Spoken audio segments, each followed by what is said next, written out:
So much bad press. What's one good thing that gets them a lot of good press? It's the Performance Institute. This one gets them some good press. People would like roundly say this is a really good thing, and I also feel like he's very different than a Paul Porter or Brian Stanley.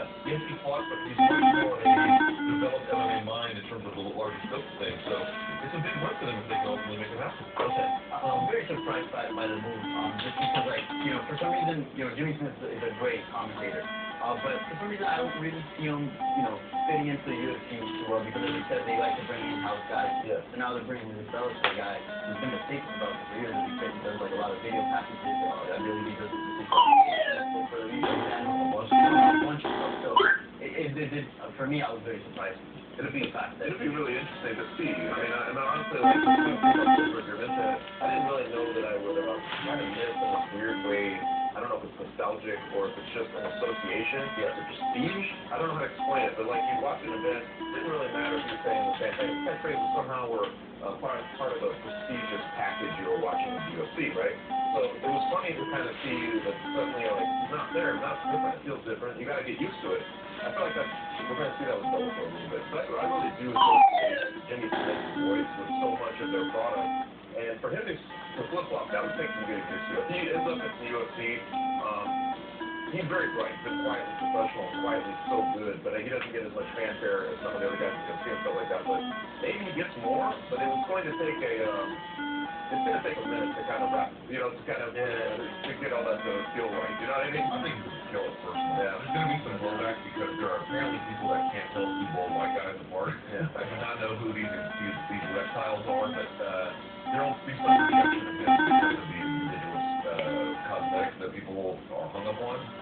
But once you finally begin to measure his ability, and once you begin to hear how good he is, people don't give him enough credit for this. People are like, oh, he's a bootleg Joe Rogan or something. Yeah. And his commentary style could not be more different than Joe Rogan.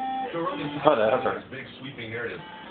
Jimmy Smith is precise to the point. He gets in, he gets out. He doesn't fix it. Yeah. And he lets the play-by-play guy breathe a little bit. I agree. And I feel like once you hear that, you're going to be like, wow, this guy's really good. Another thing that Jimmy Smith, I thought, didn't get enough credit for while working for Bellator, because, again, he wasn't working for Spike, he was working for the promotion.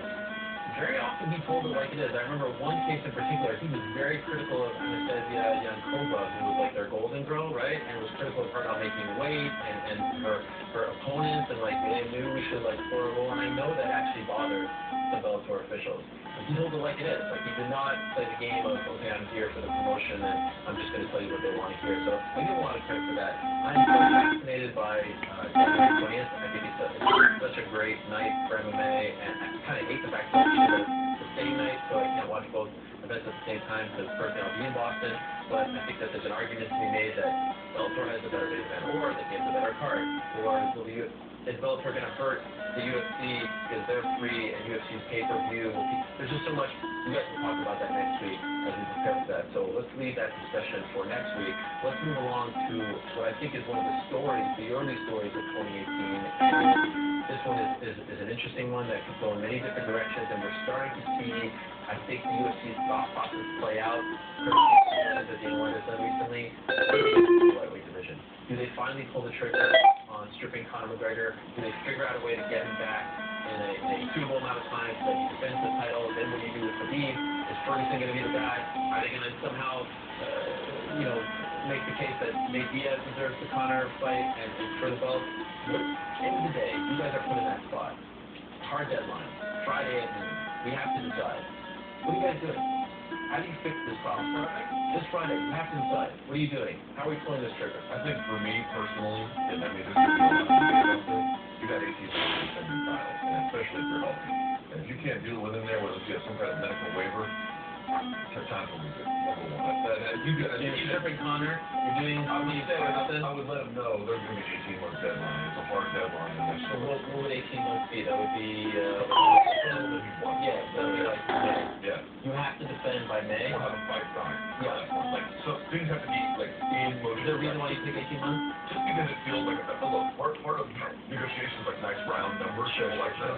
It also feels like, I mean, if you can't get out there in your prime, you're being generous with these people.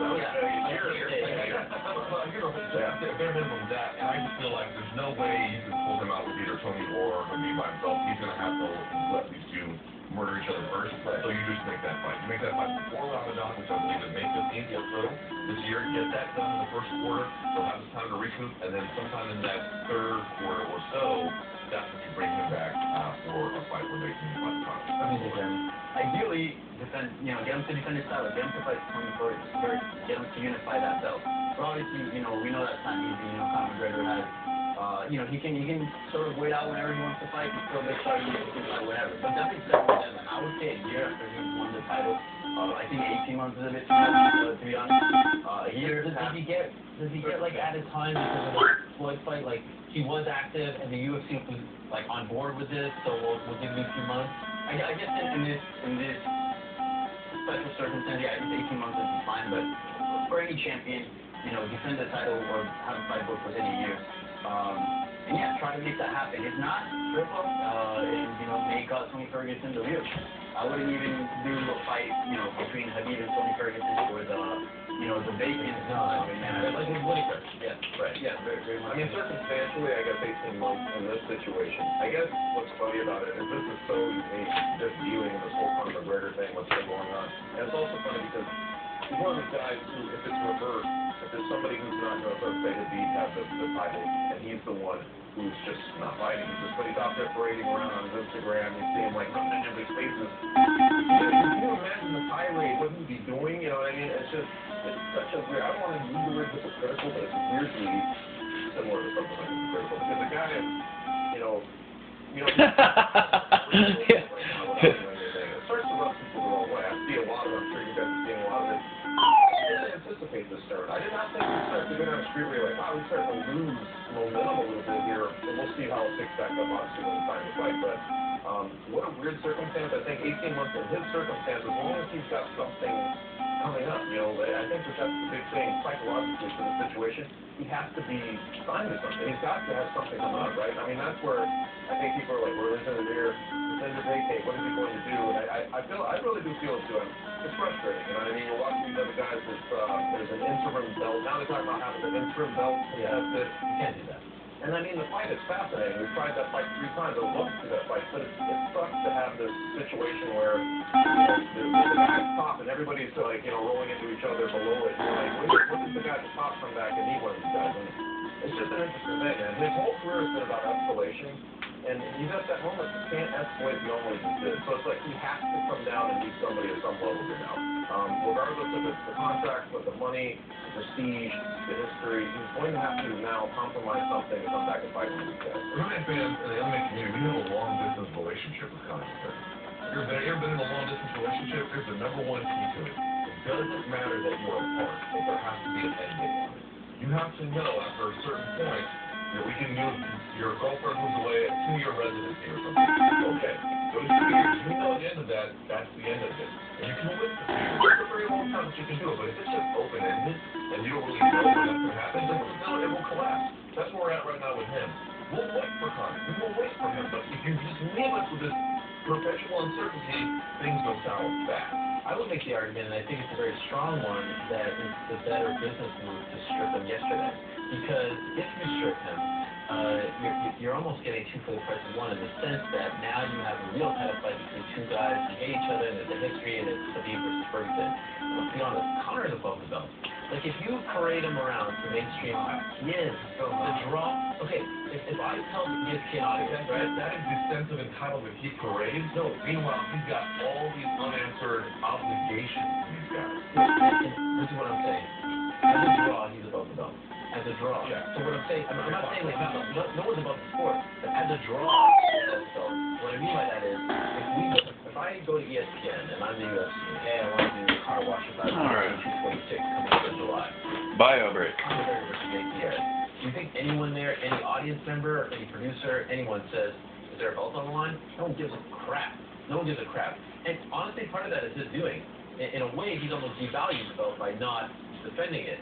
So what I mean is, when Floyd fought Conor, it was gigantic. There was no belt on the line. Yeah, there was a stupid money belt. Yeah. But there was no real belt. So you don't need Conor McGregor anymore to fight for belts. No, but the issue with the belt is not so much is this a piece of hardware that is going to be available on display as he walks out. The issue is he answering the challenges that are posed during his space at the time? Right now, he's not.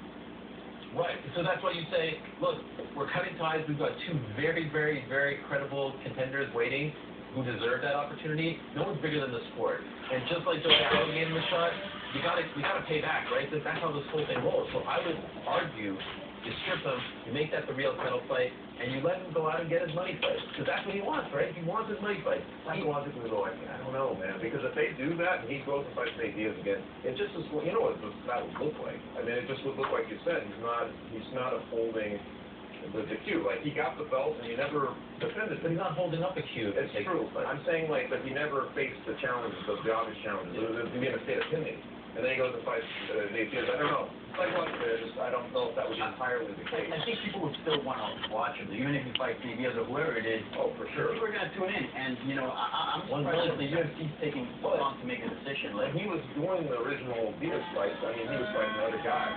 He was, although he was beating the guys that everybody wanted to see. That's why you could take the yeah, and let me be very clear. Like, the perfect scenario is he's a fighting champion. He fights every 3 months. He's Max Holloway, what Max is doing right now. That's the perfect scenario, but it's not the reality. It really isn't. And so the UFC, for the sake of its own business, they have to move along. They need title fights. I mean, Just realized I missed 300 points. Not that many guys available, and now we're holding up a division. So why not, as you said, Ramadan is coming up. Have that title fight in April. If he's going to fight in April, fantastic. It just doesn't seem, although I am getting the sense that if you look at his social media, looks like he's training. Well, he's also training more. He's responding to Khabib. I don't know if you guys saw yesterday, he was posing with Richard Branson without his shirt, like he's not fat, like you can tell he's in good shape. So like it's clear that he's active, right? He's on the map with Patty Houlihan. We didn't see these pictures 6 months ago. There's maybe some sort of reason for that. But I just feel like you need to it's imperative that the UFC also moves on with this business, and it's imperative that they strike while the iron is hot with Khabib Nurmagomedov, because I think they need to start in the making. And you don't get Khabib a fight before April, you're losing until September. And that's a big problem. Oh, man, it's like, it reminds you of just how dominant what a wrestling ball he is. He told me now. I know, and I'm like, and he has that big it factor for me anyway. I don't know if it translates. Oh, shit. But for me, it's like, it's magnetic, man. I mean, you're transfixed by this guy, this whole pre-fight routine. Wait. Usually we don't really, like, you know, around the town, a lot of times people don't really care for it, you know, or they find it a little boring. Oh, no. Come on. But for whatever reason, he is just so above the rest. It's sublime to watch what he does in there. And I'm like, every time he comes back, whoa, man, this guy is phenomenal. And so you think about, I was thinking about that, like, if they put Conor McGregor against him, I feel like it would be the biggest fight. It might be the biggest fight they've ever done. I don't think he's at that level quite yet. I think Diaz is over Khabib as far as, like, you know, that's a fight that could be. Well, do you think, okay, so let me ask you this. Is Diaz, he's been very quiet as of late. Like, he had the small cup of coffee with Tyron Woodley, because that all felt very weird and hot-shotted. Is he kind of in danger of like, sort of... Hello? Yeah. How's it going? So I owe you a quarter. Huh.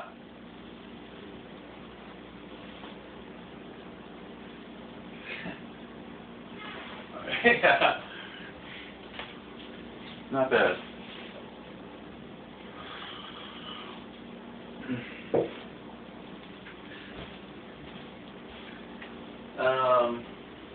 Pretty good. Pretty good, yeah. Pretty impressed with Jeremy Stevens.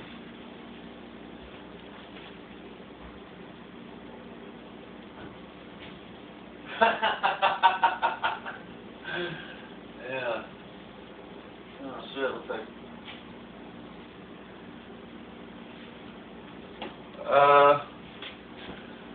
I don't know, looks like he got into that situation a couple of times in a row, taking the brunt of that beating. He didn't look finished really. I was, I guess, a little bit surprised for a second, but you know, just figured he probably could do better than I could.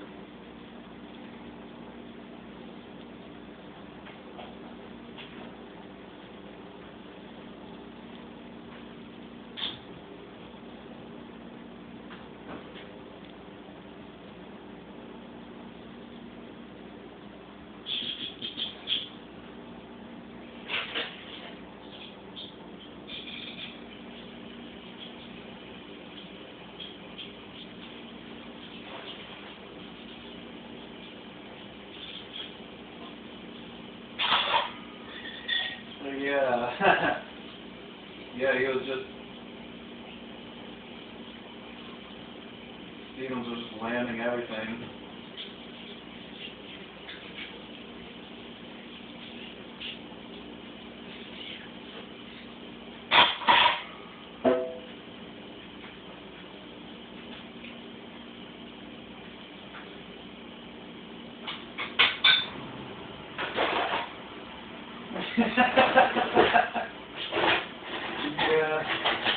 Yeah, would have been fair to let it go longer.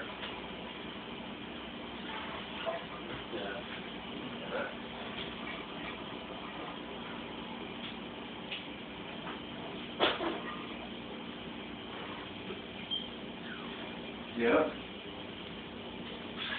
And he looks pretty impressive.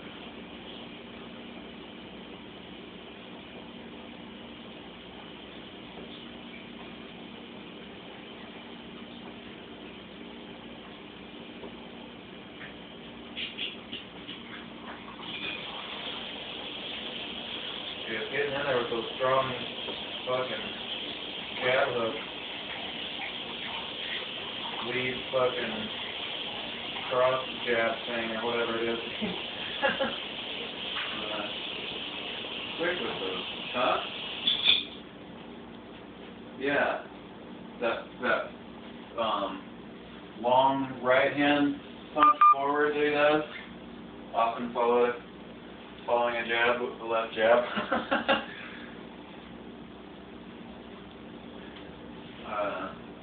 Just got good reach and speed on that.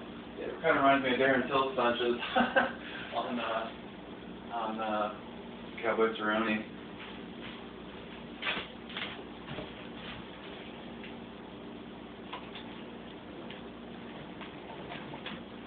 Yeah.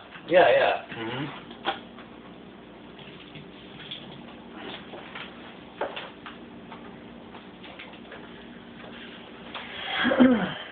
Yeah, it's like he's loading up while stepping forward and firing it forward. Saving himself some time and getting in there quick.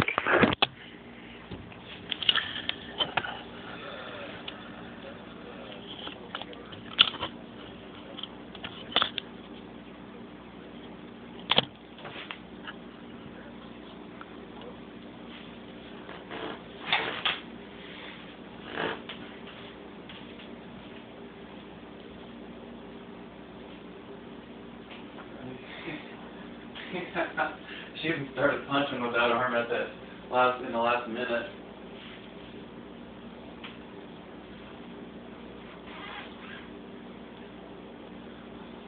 Yeah. She was doing really good. Well, once they were like, okay, she's like, well, my arm is broken. They're like, all right. She's like, fuck, I just gotta do what I can without that arm. And then she seemed to even maybe start fighting a little better.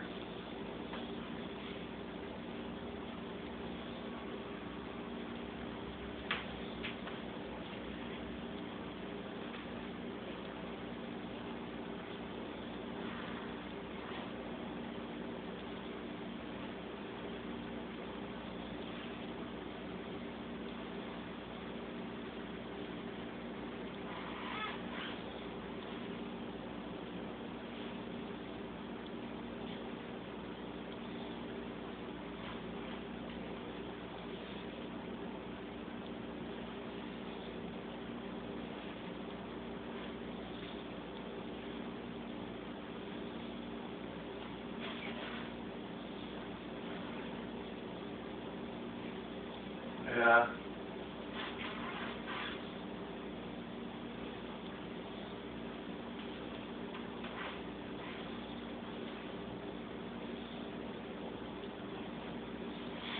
But even,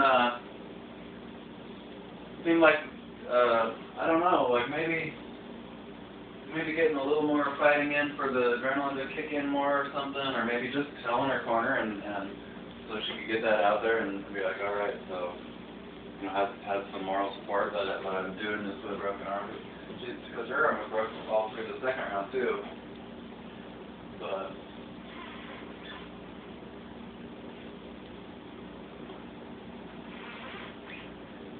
and then but then her, it seemed like her fighting stepped up in the third round.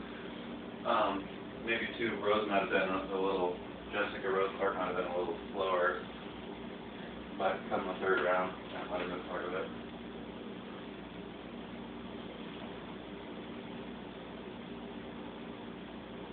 Yeah.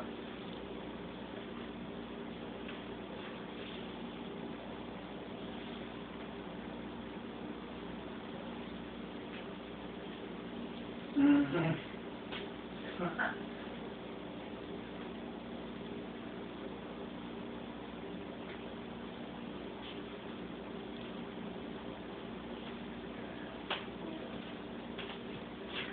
Yeah.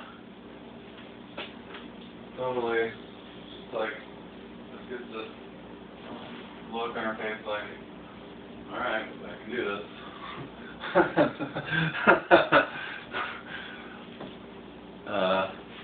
Yeah, like even when she was getting choked out by Waterson, she was just like, alright, I'm gonna be okay.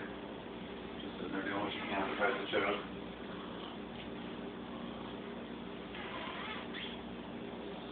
Yeah.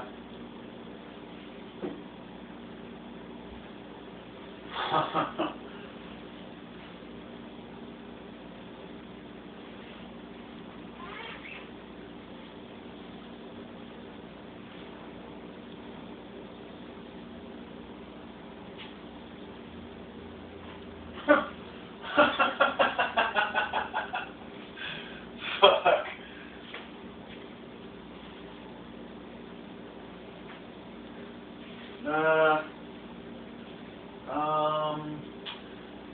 I know there's someone in there that I don't know his name, and I just rack his isms under commentators. That might be the guy.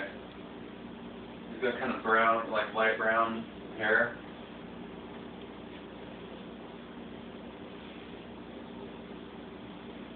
Oh, uh-huh.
Doing all the things that Jimmy Smith was doing.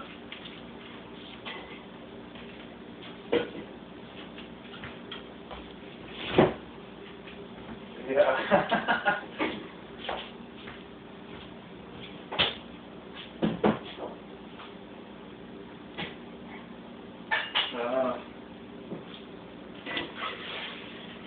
Wow. Sounds hella.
something, let the tournament titles mean something,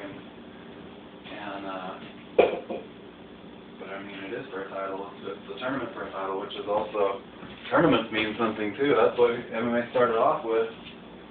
The whole show was a tournament. And heavyweight is like the main draw. And I guess you'll put the heavyweight, if there's two title fights, I'll put the heavyweight on. That's more of a weight factor in that.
That was pretty much the only point Coker brought up in the interview.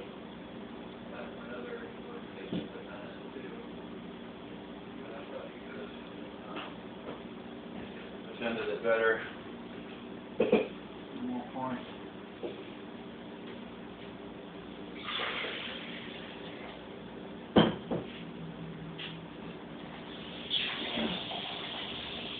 Yeah. And point out that it's heavyweight, and point out that it's a tournament, which is what it was all about originally.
Okay.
probably accounts for half of Barnett's losses.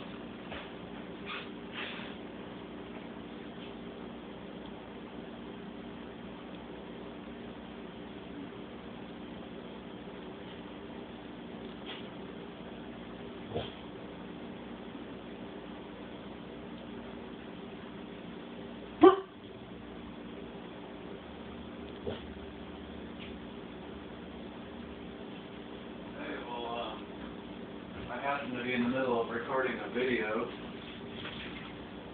Let me get back to that.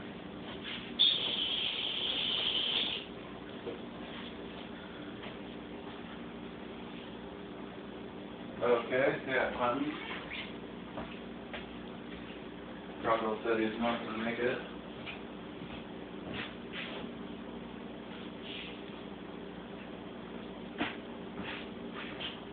Oh.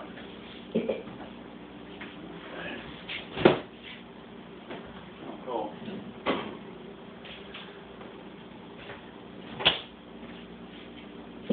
No.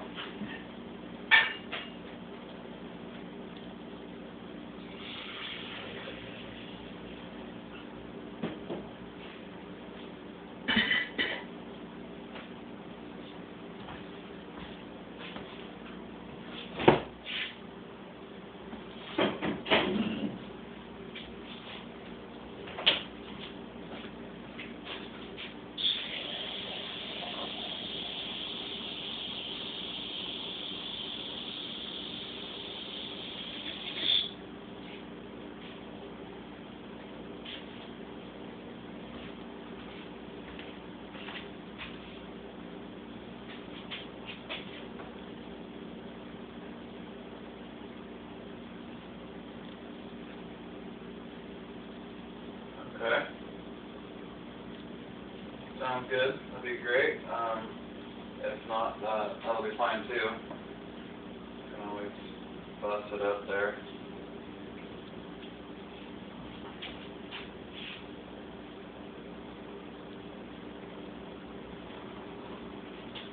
Alrighty. Talk to you tomorrow. Bye.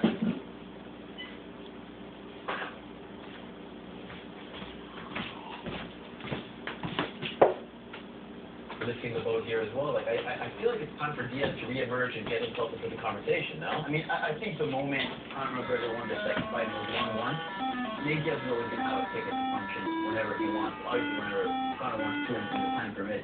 But I think Diaz is good. The third fight will happen. The trilogy fight, they're both 1-1. I think he's a favorite to start. I think there's a bit of a concern there. 2018 really feels like to me a bit of a look. There's insensibility. There are ebbs and flows. There are constant changes, and it's a copycat organization. It's a copycat sport. People wanted to copy what Conor was doing because they thought that would be some kind of way to maximize leverage or confer other benefits. And to some extent, for some people, it has been. But Max Holloway is going the other direction, quite explicitly taking a fight. You owe it.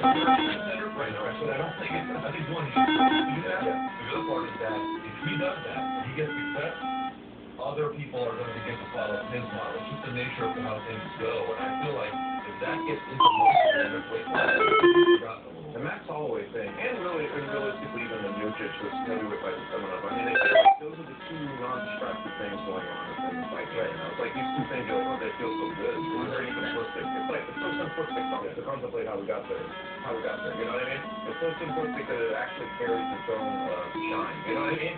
Chapter one, I'd even argue it's weird because of the John Jones situation, but even like DC Bolton, like DC didn't go out and say, oh, this isn't the fight I wanted, it's like a sexy fight. Like it's just nice when they have that drama.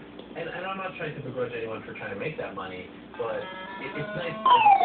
It just happened. Yay, it's the next guy, let's do it. 3 months later, awesome. Which leads me to my next question. We can talk about the Conor thing, and it probably is getting results in the next couple of days. But how about this Chris Cyborg situation? So she wins, she beats Holly Holm. They still haven't done anything at 145. And Dana White comes out, he says to Canali of Yahoo that I want to do the Amanda Nunes fight. Amanda Nunes, who historically hasn't been all that hot on this fight, ever since she moved down to 135. Initially, when she came into the Strikeforce days, she was being groomed for the Cyborg fight, and then she cooled on it when she dropped down. She said, I'm in, which is actually, nice, great. There's not a lot going on at 135. Kingston's still hurt. There's no other contenders. Great. Cyborg doesn't like the idea.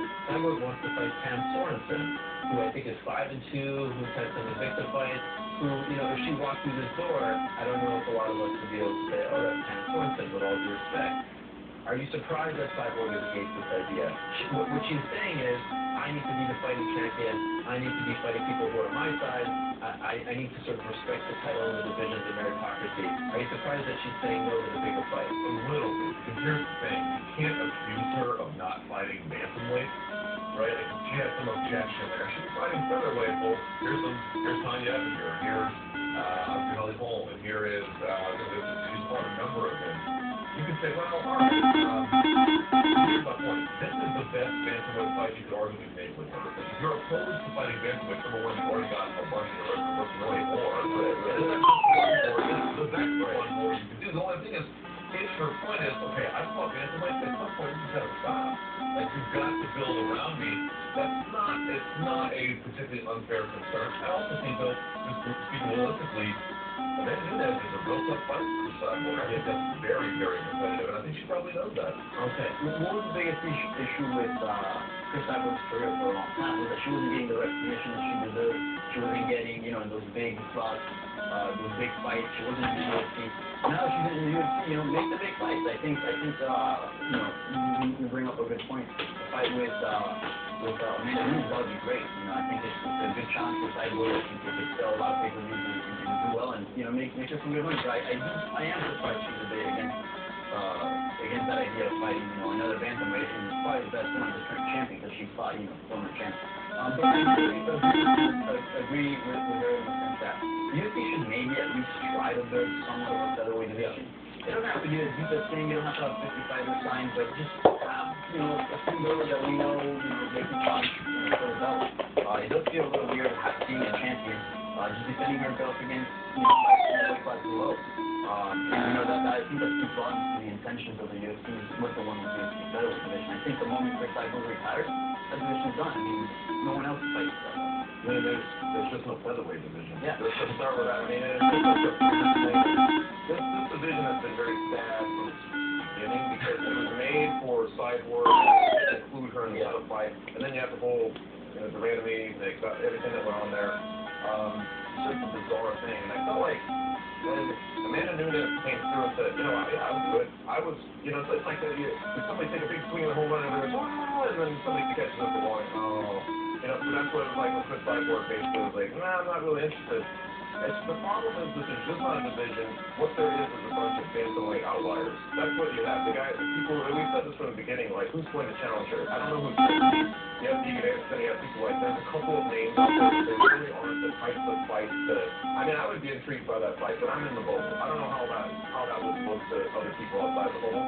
But I feel like Amanda Nunes actually has a name, and she's very good. She's looked so good in the last couple of years. To me, if you're putting two together, and that's some huge fight, we never did get Ronda Rousey against Cyborg, but you got Amanda Nunes who's maybe could end up being even more dominant in the long run, you know what I'm saying? So you're getting some kind of, lineage to that, which I like, who's still on top, she has the belt. So to me, I'm like, I want to see Cyborg in compelling fights, and I'm not sure if you want to get compelling fights with a non-existent division, just kind of dredging up names who, she's got a pretty good record of fights. To me, that's not the way to go, but I understand the point, but it doesn't exist yet. That's the thing. It's like, I understand the point, but there's just no division. And it's like when you have to introduce the contenders to the world, and you're trying to pump them up, it just shouldn't work that way. And I wonder, and I've never really gotten a straight answer, when she re-signed with the UFC recently, were there any talks like, yes, we are going to invest in this division?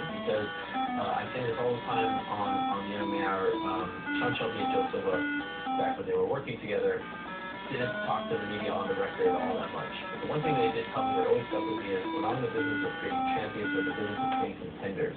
And they've completely gone away with that with this featherweight division. There are no contenders in this featherweight division. Megan Anderson can't fight right now. She has her personal issues.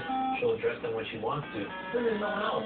And so she has to face the reality of the situation. The reality is, this is a legit women's super fight. And how many of those have we ever had in the history of MMA? And by the way, it's two Brazilians, and there are strong rumors they're going to do pay-per-view at the end of the deal. that would be a great place for a fight of this caliber. I mean, it only elevates both of them. And there's reason to believe, we don't have returns, but there's reason to believe the pay-per-view for fighting had quite well. I've heard the same. Really well. Yeah. So that was the draw. Right. So, this is, if she wanted to fight, she wanted to be a star. This is bigger than a home fight in my regard. I think it could be. Yeah, well, it's against the champion, right? Always so complicated. You know, for years, it's like the Detroit Open stuff where it's just every fight, you've got to navigate through this little minefield of things that could go wrong, or, you know what I mean? They really are. And I feel like it would have been just like we were talking about some bullshit. Bring on whoever, I'm ready, you know what I mean? And I think everybody would have got behind that and really admired that, you know what I mean? Like, the issue in the past was she never even had the option to fight people like Nunez, even if they are bad. Fighting Victor and Alita, like she's fighting Jan Phoenix, she's fighting Charmaine Tweed. I feel like at this point, to sort of punctuate her legacy, she needs to accept these challenges. You know what I mean? Because she doesn't want her legacy to be like, yeah, she's awesome, but she had no one to fight. No one's going to hold it against you if you beat up. You know, like I know she wants to fight 145ers, and maybe one day the UFC will go, not for whatever reason. They're not investing. I don't know why. That they're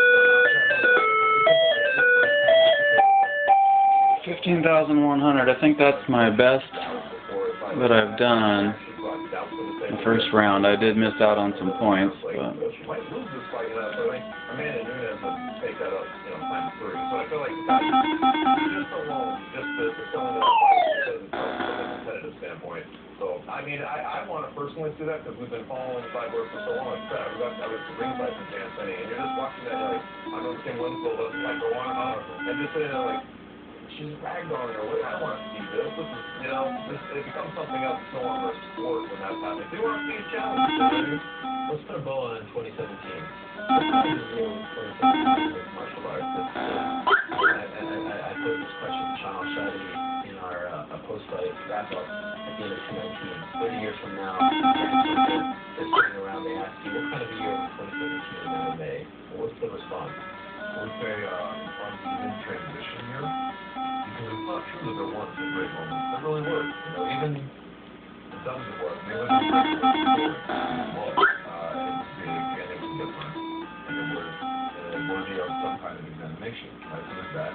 Plus, in terms of big players, it's great. The PFC Digital Show on Max Holloway, all legitimate things that really happened. And he had issues ultimately, but John Jones for a moment in time also got it's just not true that it was all bad. But of course, like the rest of the sports, finding ratings, to some extent, finding enthusiasm, and whatever else they say about how much money they made. It always feel like this is a year where everyone was like, man, MMA is super clean. There was also that problem as well. But I think the way I think about it is, after the WWE purchased UFC at right around that Shit. 100, they didn't really know what that meant. They were like, well, it's going to feel the same.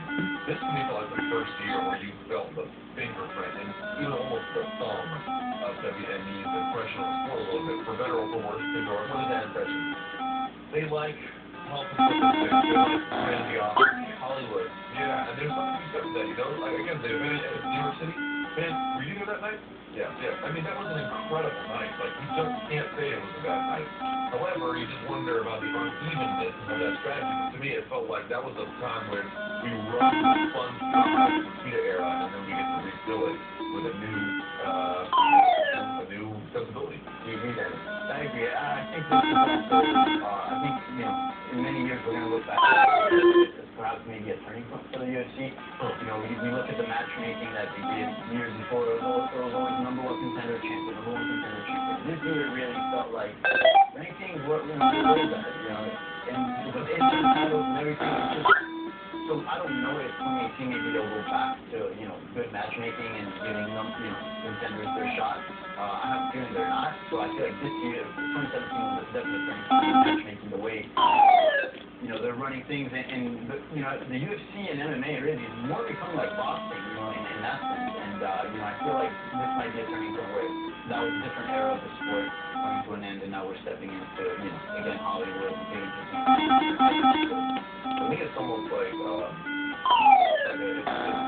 about the year of wild imagination. Pros and cons of wild, we're using the wild imagination. Because going into this year, I don't think any of us really believed that Mayweather would fight fight McGregor. I mean, it was still one of those type of things where, like, this is Australia, like, this is, you know, UFC or whatever. Then you see it happen. And you think, that's crazy. Now, there's a whole bunch of other scenarios. You know, there's a ripple effect that goes through it of, well, if that's possible, what else is possible? It becomes imaginative on so many levels. You know, guys like that type of Fury and, you know, other people out there kind of barking at MMA guys. There's all these other MMA people who are then boxing. It's like this whole thing opened up, like, all this possibility that wasn't there before. Whether it was really real possibility or not. And even in the matchmaking sense, like you're saying, like, we had to use our imagination to book some of these matchups. It became money fights, and it was, you know what I mean, like, GSP coming back and fighting for the middleweight title.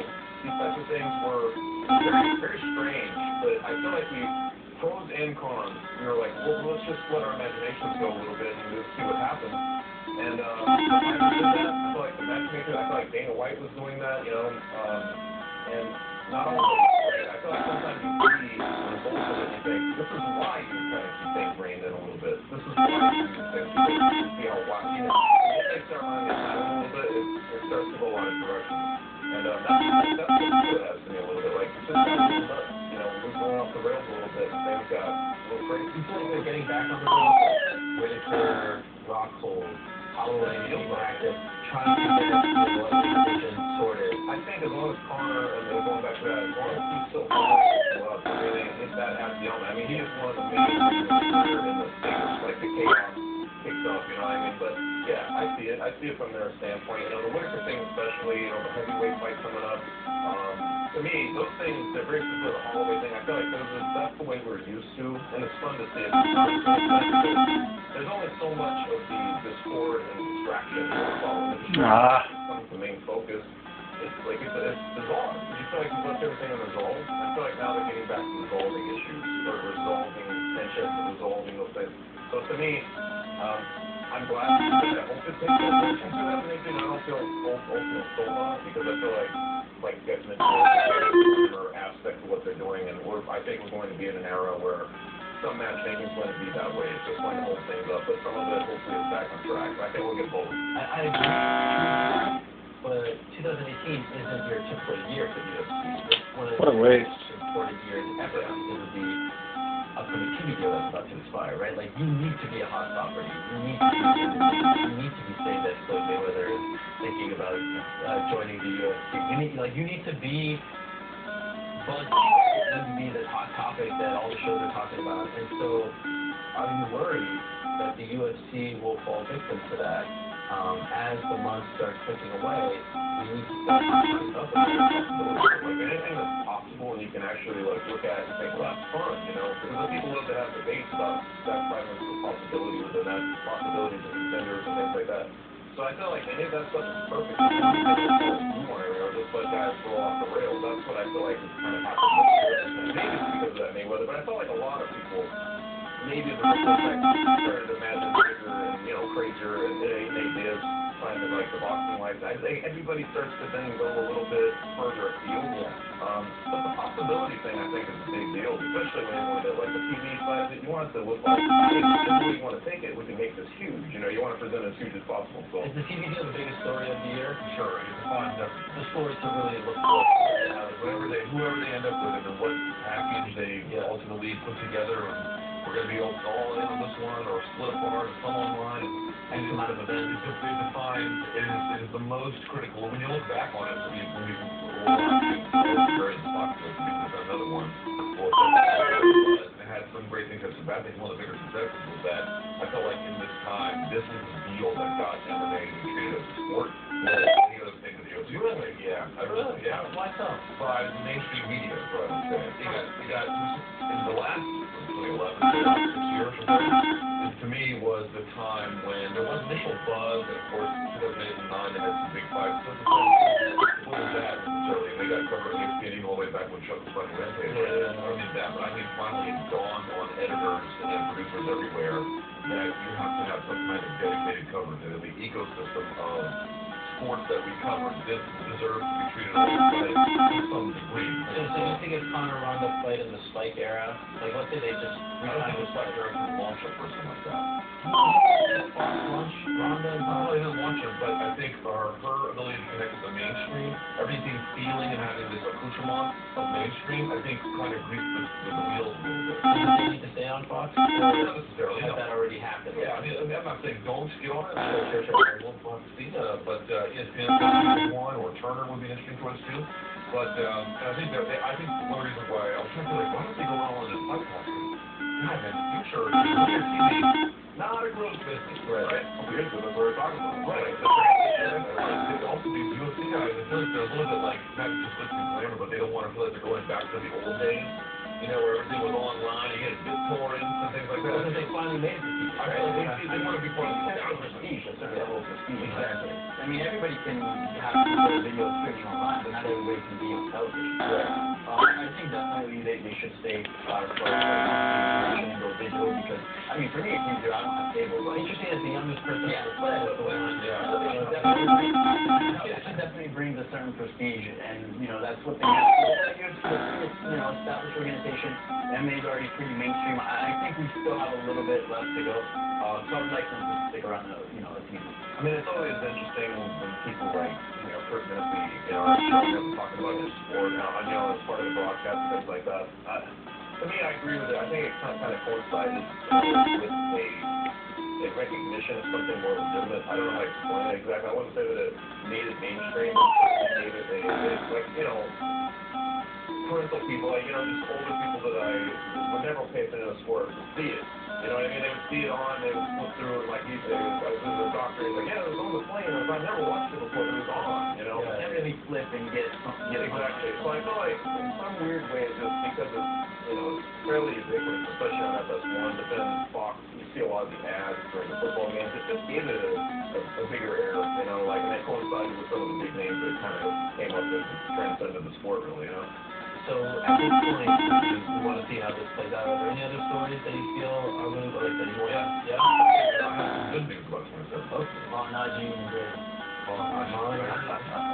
Get out of your butter. I would say the one story that didn't get any publicity, zero. Not in terms of the bigger picture anyway. So I'll actually plug this. I think unless the publication date changes tomorrow, I have a technique talk in the Block MMA Fight. And I spoke to, I think I counted it all the way here, 18 different coaches. Okay. And I asked them, what was the biggest change in technique or strategic approaches in 2017? And when you'll read it, I won't give it away. A lot of different answers. Here's one of the great things about 2017. It used to be when you watched, there were guys who were good or competent or talented or had specialization. What you're getting now are packs of innovators.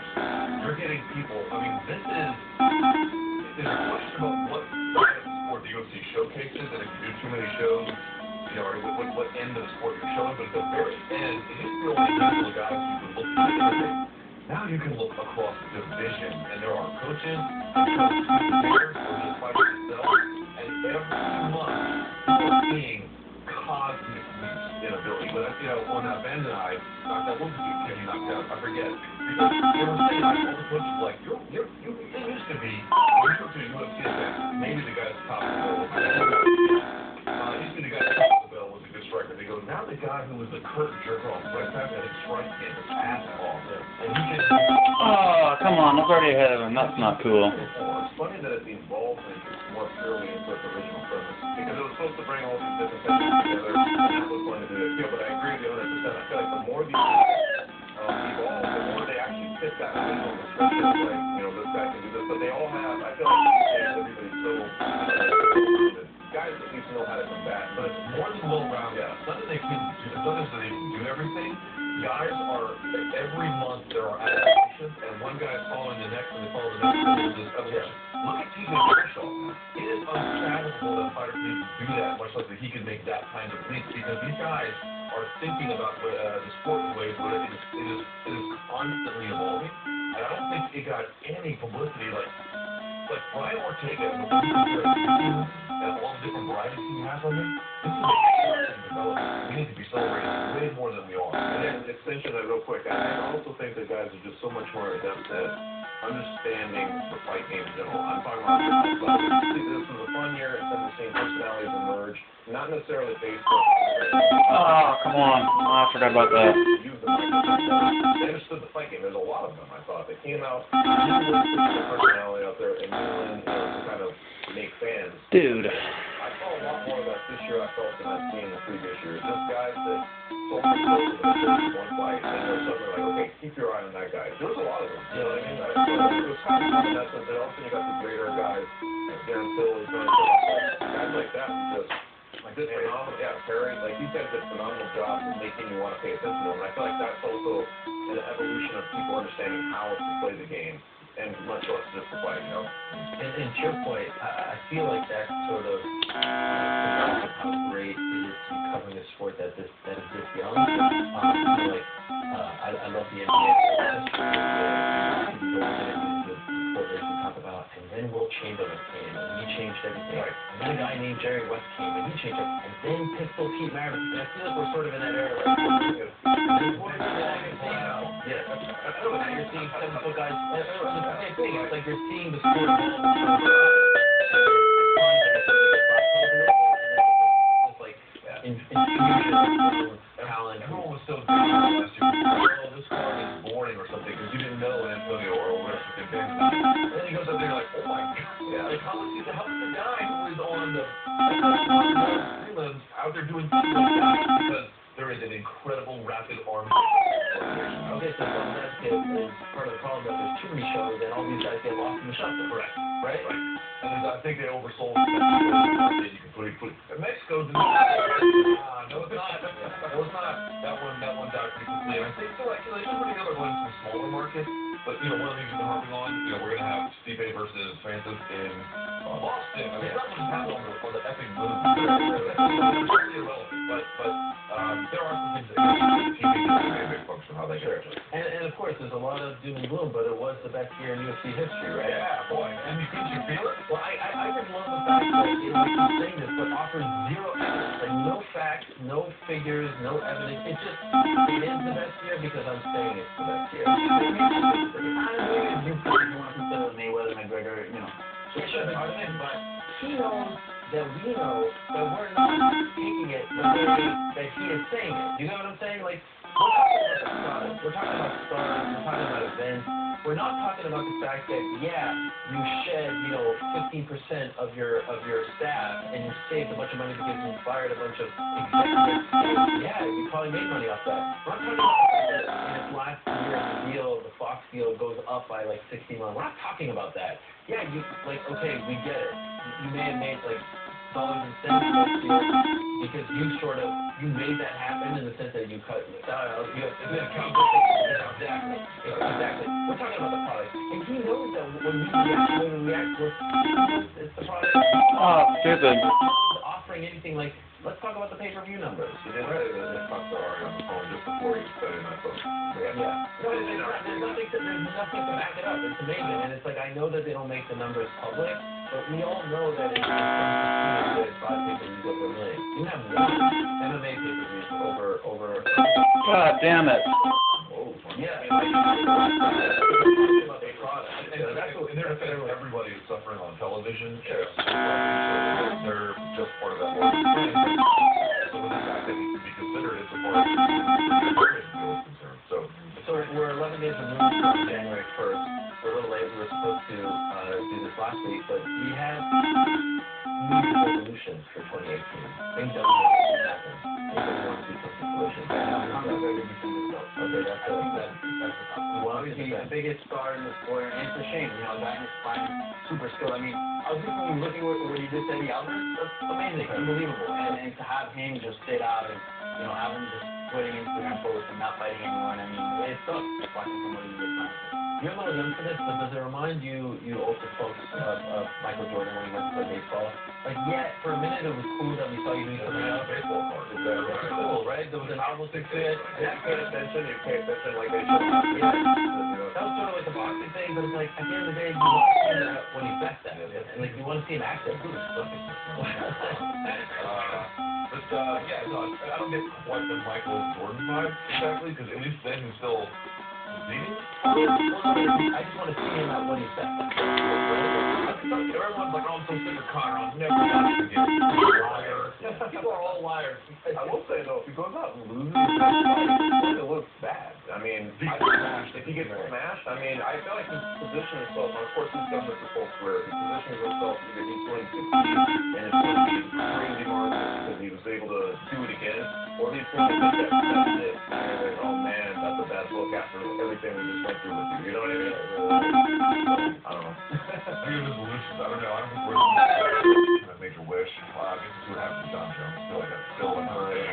We got ghosts we haven't quite dealt Can I with. ask you a quick question on that? And I'm assuming you'll talk a little bit about the conversation. Are you surprised at how little he's being discussed as we enter this title fight? No. For example, well, even with the light heavyweight title fight, a little bit. Like, you would think over it, and I don't think it's Not exactly. I feel like DC was. If any time you are strategy faulty or your own behavior causes this chaos, that eventually when the people around you no longer come anymore, you just realize that. Make a note here. Or situation, and again, he may be exonerated. We really don't know the answer to that. But I also feel like going back into the technical innovation thing, John Jones used to be the guy I would like look to. Like, wow, what's the next level of innovation look like? And I still and again, and you saw him at 214, you saw it. That's what it was. But he's not the only guy who can do it anymore. Max Holloway's not the good. All these guys aren't the good. So to that extent, he doesn't have quite the grip on innovation that he used to. Back in the week or something. Okay, so you got one. I mean, for me, I would like to see GSP return to his original division. If he's going to come back, if he's going to keep pursuing MMA, he wants to do this, I'd like to see him go back in his division. I would like to see him fight for that title, you know what I mean, and see what happens with that. He looked good in his return. I mean, I was like one of the things you're like, it brought back a lot of the reasons you knew who GSP was and a lot of reasons you had him on these titles. So I guess I want to see him in his kind of spiritual home and, his weight class and see what he does there. Historically, the first weekend of January of the new year is very quiet. That was the case last weekend. Things pick up again this weekend. Invicta's back. More importantly, the UFC is back on Sunday. The card from Sterling Lewis. I actually think it's a really good card. Like, I think if you exclude the two title fights at 220, this is a better card top to bottom than next week's pay-per-view. It really is. Yeah. Any fight that really sticks out, like, what's the best fight? Or Darren Elton.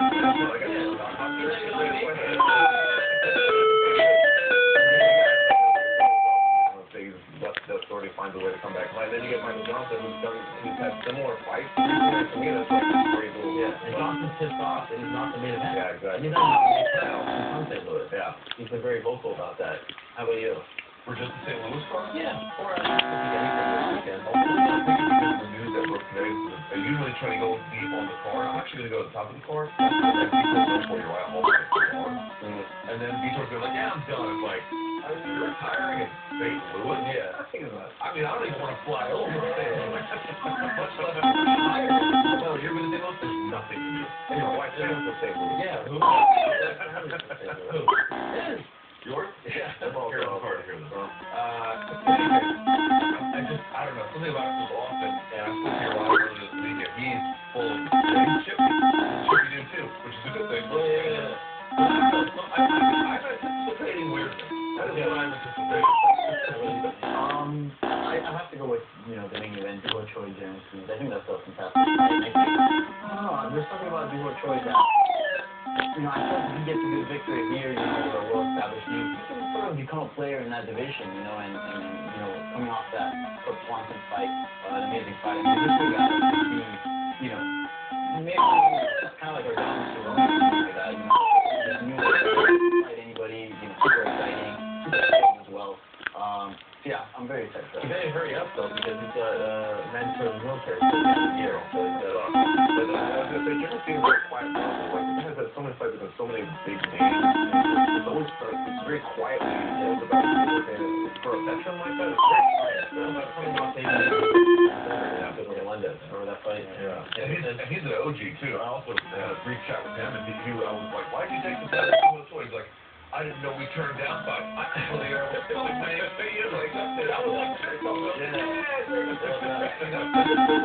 because my pick isn't any of your picks. I'm really looking forward to the Kamaru Usman and Emil Mekka fight. Come on. He should be in that discussion very soon. Mekka has fought in over a year, had a nice debut, has had some issues. And how about the fact that it feels kind of like the flyweight division is really starting this weekend? Kate Van Zandt, flyweight debut, Jeff Dye getting her shot at flyweight. I do too. This is a good card. This is a really good card. This is actually That's a good card. but better than most people. releasing any promotion for it during any of the NFL broadcasts over the weekend. Yeah, you I was can very right after the game. But it's a negotiation year. All right. That does it for this portion of the show. So this is the regular portion of the show. Of course, you've been enjoying us either on YouTube, Facebook, or Twitter. Speaking of Twitter, we're going exclusively on Twitter now for the next 2 minutes or so because you have sent us some amazing questions earlier today using either the hashtag GMABeat or just replying on Twitter. We have compiled a few of them, and there's the hashtag, and in a minute you're about to see where you can watch this live on Twitter. There it is, live.twitter.com/MMA Fighting. Go there exclusively. You know the link by now if you've been watching the show. We're going to be there for the next 30 minutes. We call it the MMA, no, not the, yeah, after the MMA beat. I got my after switched up. It's called after the MMA beat. Some like to say it's when the beat goes on. It's exclusively on Twitter, and it starts right now. We'll see you there.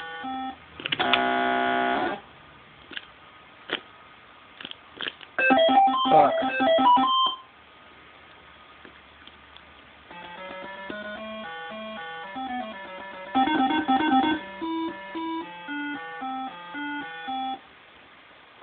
What? What are you doing? Silly hot dog.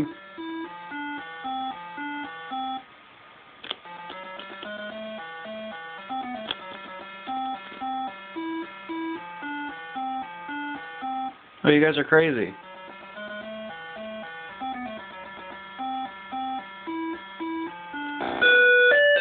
I apparently forgot the chef was standing there. What? What? Come on. What? How do you start a guy off like that?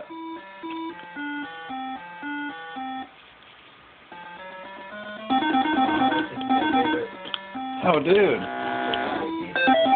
Fucking really? A little crazy. We crack the knuckles. We let our hair down. Sometimes one time Danny shaved his mustache.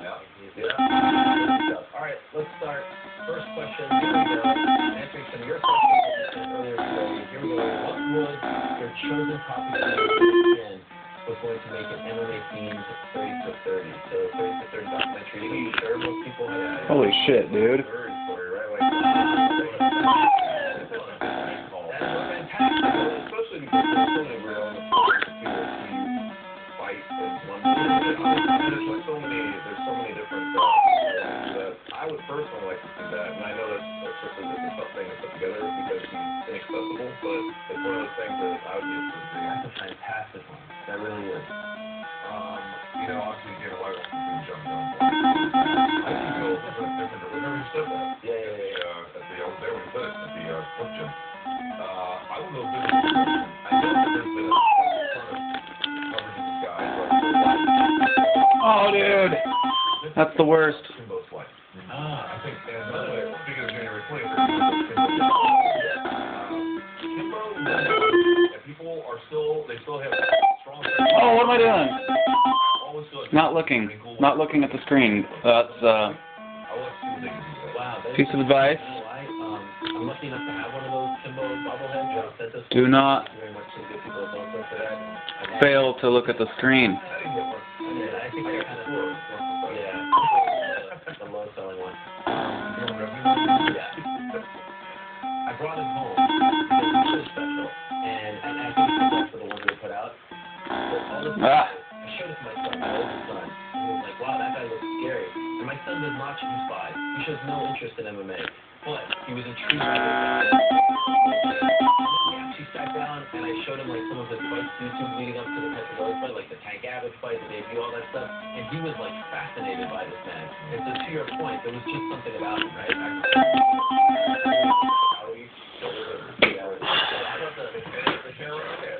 But then so that you do the hackle test, remember that? Yeah. What do you got, Danny? You know what 30 for 30 is, right? Yeah, I mean, I believe I've seen a couple. I was kidding. That's good. It's actually one of those Colombian soccer. Yeah, the Colombian soccer. Yeah, that's a great one. That's a very good one. I'm very interested, in immigrant stories. I think Yoel Romero has a very interesting story. He's the guy that, lived in Cuba, became one of the best wrestlers, defected in Germany and made his way to the U.S. and then, somehow now he's, a UFC contender and he could possibly win a title this year. Yeah. I think his story is very interesting. Talking to him, there's a lot about him that a lot of people don't know. The easy answer, obviously, is UFC 1. I feel like that's kind of been told. They actually did a great 30 for 30 audio documentary. Have you guys heard it? I did hear it, actually. That was last week. I highly recommend it. I saw it as well, but you can download it on iTunes. It's really good. Two that I would throw out. One, and it may seem like, it's new.